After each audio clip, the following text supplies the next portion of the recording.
কে দিল পিরিতের বেড়া লিচুর বাগানে কমলার বাগানে সৈগ কে দিল পিরিতের বেড়া লিচুর বাগানে।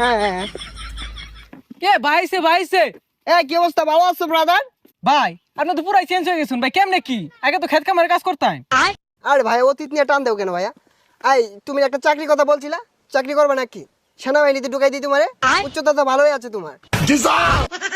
ভাই আমি যে উষা, আমার তো পুলিশে নেয় না, সেনামিতে ঢুয়ে দিবেন কেমনে কি ভাই? আরে সমস্যা নাই, সেনাবাহিনী আমার কাছে ছোট ভাই। তুমি যদি 2 ফুট চাও তাও তোমারে ঢুকাই দিব না মানে চাকরিতে। আচ্ছা ভাই ঠিক আছে, একটা চাকরির ব্যবস্থা করে দিন যে। এই ভাইয়া দাঁড়াও, একটা ফোন দিই। হ্যালো কদম আলী, এই মুড়ে আমার গাড়িটা নিয়ে আসো তো। কি কোন ভাই, এই সিফার ওটা এত বড় গাড়ি ঢুয়াইতেছেন ঢুকবো? আরে সমস্যা নাই, আসলেই দেখতে পারবা। ভাই এত চেঞ্জ, এত